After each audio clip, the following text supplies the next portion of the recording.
A diagnosis of breast cancer can cause a life-changing ripple effect of impact affecting those we love the most and those upon whom we lean for comfort and strength in the most challenging of times. My name is Aisling Hurley, I'm the CEO of Breast Cancer Ireland, and you're listening to More Than a Lump, a podcast that talks openly and honestly to a selection of guests about their very personal connections to breast cancer, be it through their career choice, their own first-hand experience of the disease, or through sharing the experience of close family members. My conversations will centre on how breast cancer has informed their perspective on life, love, family, health, their goals and indeed aspirations. Although each story is utterly unique, the one common thread that runs through each one is that breast cancer is more than a lump. This episode of More Than a Lump is proudly supported by Care Plus Pharmacy. Care Plus is Ireland's leading community pharmacy brand, offering expert advice and services for a healthier and happier you. You can find your nearest Care Plus on careplus.ie or follow them on social media for daily health and wellness tips. The menopause is an issue that affects women at some point in their lives. For many in our community, the treatment for breast cancer can plunge them into an early menopause. For others, the menopause can mask the signs of breast cancer. In today's episode, I'm joined by Dr Genevieve Ferraris, a menopause specialist who works at the Menopause Hub, a recognised centre of excellence for all things menopause, educating, empathising with and empowering women to navigate through this time of their lives. Dr Ferraris is accredited by the North American Menopause Society, a member of the British Menopause Society, and she's also seen thousands of menopausal patients. She's also a passionate advocate for menopause education and awareness in the workplace, helping organisations better support women going through this transition. In this episode, we'll be discussing a range of topics related to menopause, including how women can be forced into an early menopause and what that means for them. We'll also talk about how menopause can sometimes make it harder for women to spot the signs of breast cancer and the latest research on HRT and breast cancer risk. I'll be sharing stories of women I've met who have experienced early menopause and how it has indeed impacted their lives. So let's dive right into this. Dr Ferraris, you're very welcome and thank you for joining me today. Thank you, Aisling. Thanks for having me. First off, I know our listeners would be very keen, based on your accent, as to learn a little bit more about where you're from and how you came into this world of menopause experience. Of course. So I trained in South Africa. I did my undergrad studies there, training as well, and then I worked in emergency departments for a couple of years, and then I worked as a GP. And I loved the GP work. I loved being able to connect with patients, form relationships, and I found I was particularly drawn to women's health. And then during the pandemic, it was a good time to reevaluate what I wanted to do with my life, what I wanted, where we wanted to go. And my husband and I decided that we'd like to travel a bit more, live in a different part of the world, and then the opportunity to move to Ireland came up, and particularly the opportunity to work at the Menopause Hub. So prior to working here, I hadn't actually had that much menopause specific experience. So I thought it would be a great opportunity for me to learn more about it. And I love it. It's incredibly rewarding. You get to see a whole mix of patients, hear a lot of different women's stories, and you really get to feel that you're making a big difference in improving their symptoms. Fantastic. I suppose the basic question, what exactly is the menopause and how does it affect women's bodies and their overall health? So the definition of menopause is the cessation of periods for 12 months or more. So you stop ovulating, you stop having periods. With that, there's a decline in estrogen, and with the change in estrogen, you get symptoms. Prior to the loss of your periods, women would go through perimenopause, which typically happens at about age 45. So that's when ovulation starts to become erratic. We see changes in periods. They might start to become shorter or longer, heavier. And again, women start to experience symptoms around that time. And we would expect periods to then stop at around 51. Okay. In terms of how it affects women's bodies, it can be a wide range of symptoms. So what we think of as menopause as being no periods and hot flushes, it's actually a lot more complex than that. So what I often see in the initial stages is periods start to change, women start to experience some kind of mood symptoms, so irritability or low mood, anxiety, things like that, and changes in sleep. So those are common things that I see initially. And then it, can progress because as it's a transition through from perimenopause to menopause, there are ongoing hormonal changes and so ongoing symptoms. Yeah. And I suppose women can be forced into an early menopause, and it's important to understand the potential causes and risk factors. Can you shed any light on this? So early menopause can be can be caused by a variety of things. So it could be due to surgery. So if a woman had a surgical hysterectomy with an oophorectomy, she may be going to a surgical menopause.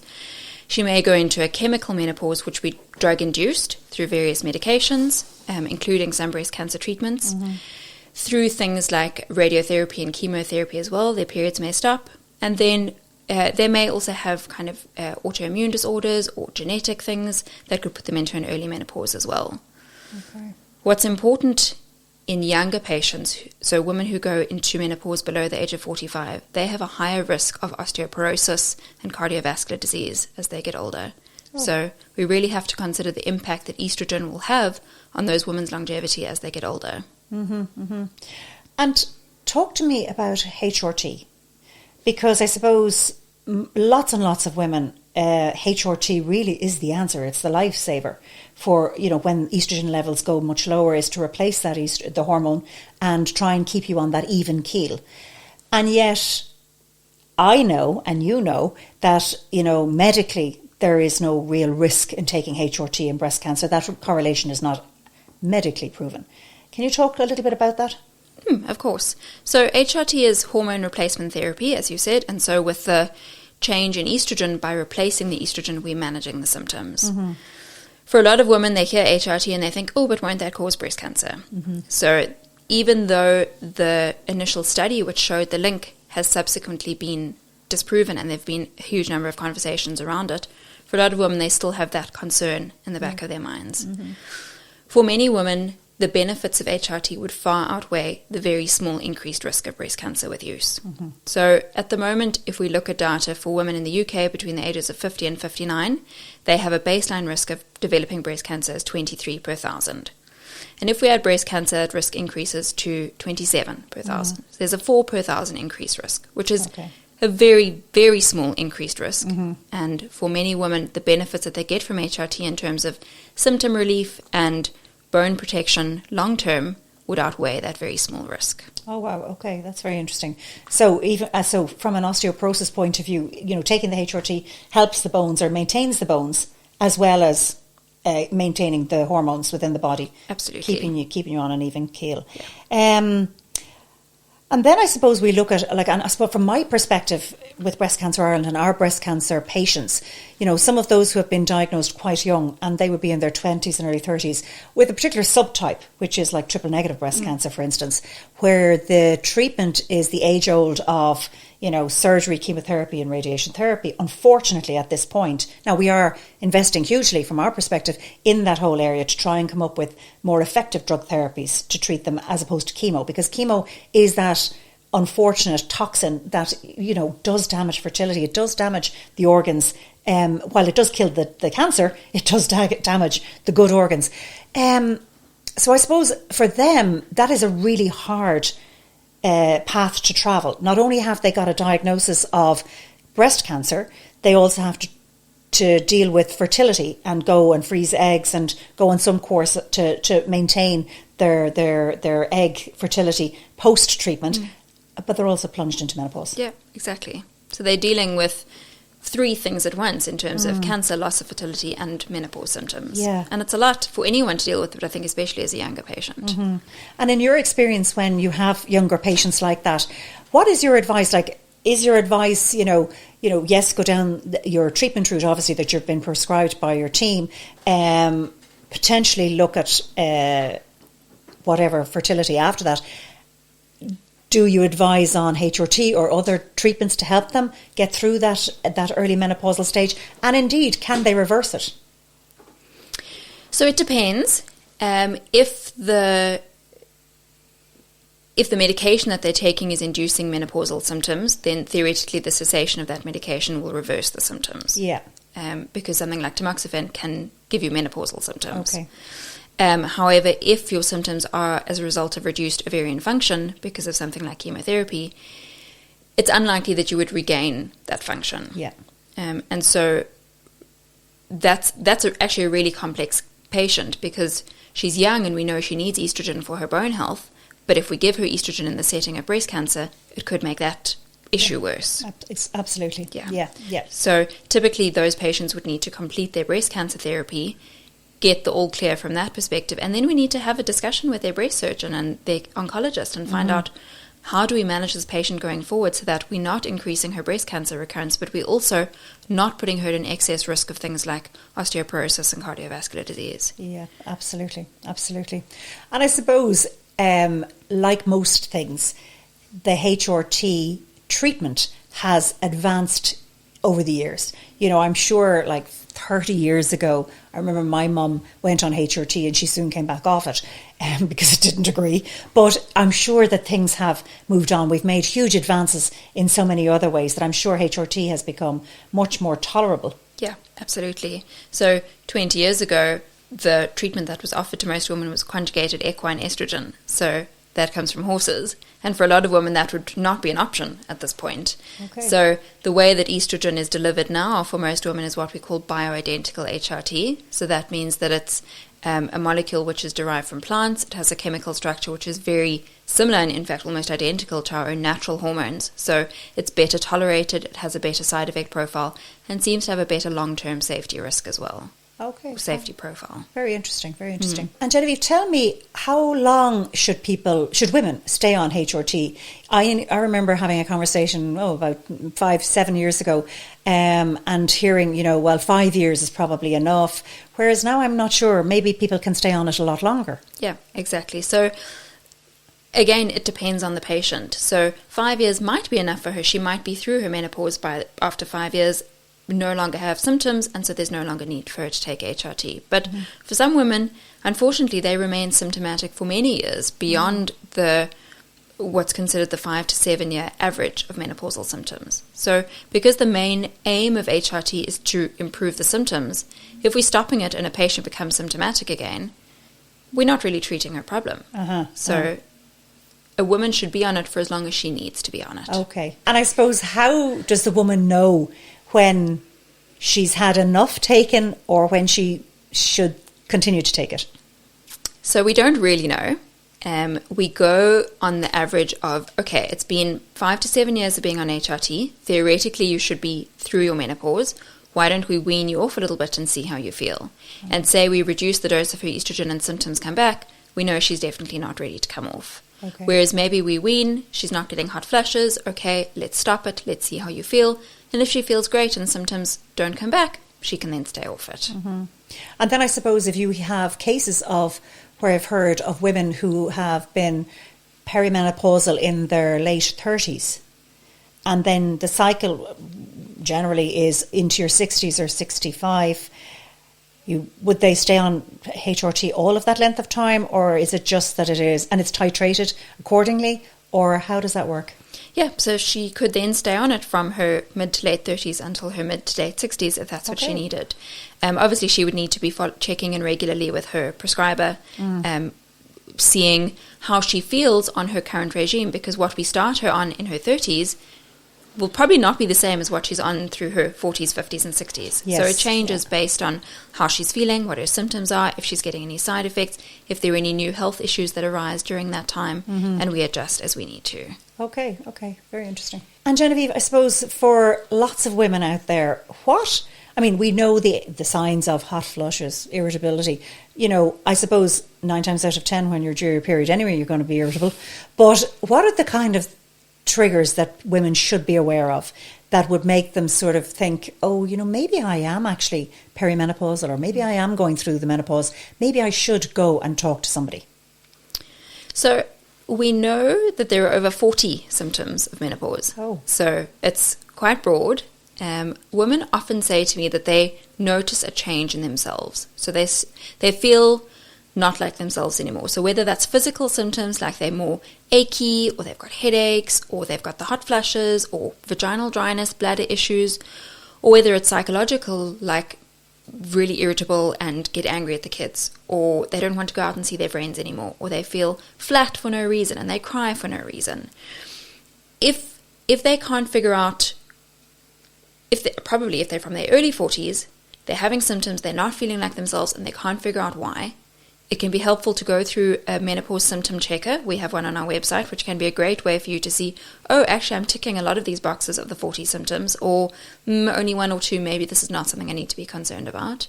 And then go with the symptom checker to your healthcare provider, whether that's your GP or you're seeing a menopause doctor, and say, this is what I'm feeling, what can we do about it? Mm-hmm.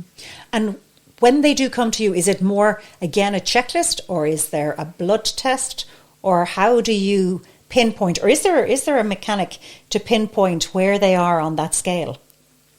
So in women who are still menstruating, it can be really difficult to know, are they in perimenopause or not?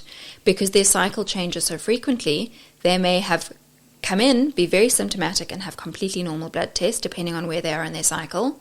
Or perhaps a month before they missed an ovulation and we've got a slightly abnormal blood result. Okay. So for women between the ages of 45 and 50, if they are symptomatic, we shouldn't be using blood tests to diagnose it because blood tests are generally inaccurate. Okay. For women who are menopausal, so periods have stopped, we can do a blood test to confirm that, where we use a marker called an FSH. So FSH is follicle stimulating hormone. It's released from the brain and it sends a signal from the brain to the ovary to release a follicle and ovulate. When our follicle numbers are reducing, the brain sends more signals to the ovary to say, hey, why aren't you releasing an egg? What's going on? The levels rise, and so that's what we can see in the bloods. Ah, okay. So for example, a younger patient, so say a woman who's in her early 40s and her periods have stopped, an FSH is a really useful marker to see, is she in early menopause or not? Okay. But a woman who's still having regular periods will probably have a normal FSH. Mm-hmm. Very interesting. Another question I would have is, what could women do to help them through that whole quagmire of menopause? You know, some may want to go the medical route, and others may not. And what I suppose is helpful for them to see their way through? So when looking at the management of menopausal symptoms, we should be looking first and foremost at what the patient can do for herself. So in terms of lifestyle, what are the things that she can do so she can kind of take the situation into control? And so exercise is really important. We know that exercise is great for mood. It's important for cardiovascular health. It has bone benefits. So regular weight-bearing exercise is really important for women. Making sure that she's getting enough sleep, so good sleep hygiene, keeping your phone out of the room, going to bed at the same time every night, not having coffee too late in the day. All of those things are important. From a diet perspective, it is a time when women notice a change in their weight and they tend to start gaining weight around their middle, and it's more difficult to lose the weight. So it seems that a Mediterranean type diet is very beneficial for women in perimenopause and menopause. Sadly, Mediterranean is not pasta and wine. Yes. It's fruit and veggies and whole grains and lean proteins and things like that. And then meditation and mindfulness can be incredibly important as well. And we've got really good evidence for things like cognitive behavioral therapy for reducing hot flushes. So we know that there's a mind aspect to this. I think it's important for women to be aware that there are things that they can do within their control, but those things may not be enough. Yes, so if they're doing all those things and still not feeling right, they should have a chat to their GP to see if there's something else that they could be looking at. Mm-hmm. Yeah, that's very fair. But that's very interesting, though. You know, they can do certain amount themselves, but if they feel that they're not getting 100%, they really do need to talk to their GP and have that conversation. Definitely. A lot of women ask me about supplements as well. What should I be taking? What's helpful? There are a couple of supplements which have been shown to help with the menopausal symptoms, especially sage is good for hot flushes and night sweats. It seems to have, it doesn't have a long-lasting effect, so it seems to be quite effective initially and then that effect wears off. Okay. Vitamin D is important because sadly we don't get a lot of sunshine in winter and we need vitamin D for our bones.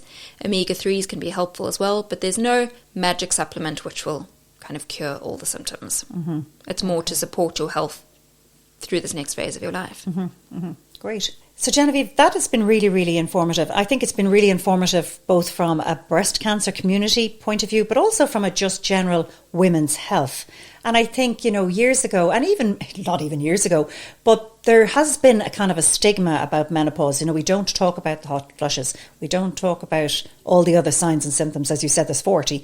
But women in general just trundle on and get on with it because we've all busy lives and, you know, we don't want to be the nag or be the one that is, not only have you gone through life with periods every couple of weeks and been an absolute, rip, but now you are also going into this other stage of life. It just seems never ending. However, there really is light there, light at the end of the tunnel, whereby women just need to talk about it and support each other.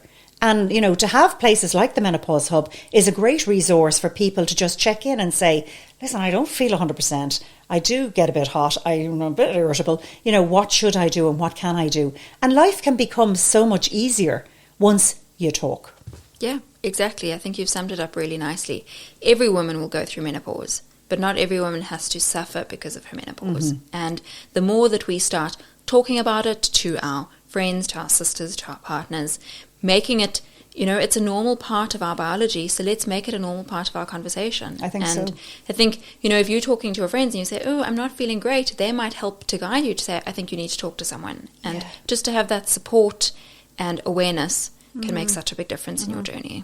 And I know you're very keen on women and the workplace, understanding and standing shoulder to shoulder with women, especially of this age, who are, in careers, who really want to get along, but who, we have to be understanding that you might have a bit of an off day, or you might be very short with somebody, when it's not expected. And that there just has to be that sense of, well, this is life and this is normal for women. There is no sticker or stigma. It is just what women have to go through. Yeah, exactly. And interestingly, studies have shown that 50% of women consider leaving their work because of their menopausal symptoms. So just the awareness at work of, okay, how can we support our employees who are going through this so that they can retain women who obviously have years of experience, they're probably in really good positions, and they start questioning their ability to do their job because of their symptoms. Mm-hmm. And so if we can just support them through that, we can keep those women in those positions. Mm-hmm. That's very interesting. I think there will be more and more, and I hope there will be more and more companies as part of their CSR strategies, not only looking after, good mental health and good breast health and good all the other, nutritional health, but also menopausal health. As you say, if you've invested this much in staff and you want to engage with your staff and keep them engaged longer term, then this is a nice way to do it. Definitely. So Genevieve, thank you so much for joining us today. I think you've given a lot of information, a lot of food for thought for lots of people across the spectrum in relation to menopause. So thank you very much for joining us on More Than a Lump. No problem. Thanks for having me, Aisling. This episode of More Than a Lump is proudly supported by Care Plus Pharmacy. Care Plus is Ireland's leading community pharmacy brand, offering expert advice and services for a healthier and happier you. You can find your nearest Care Plus on careplus.ie or follow them on social media for daily health and wellness tips.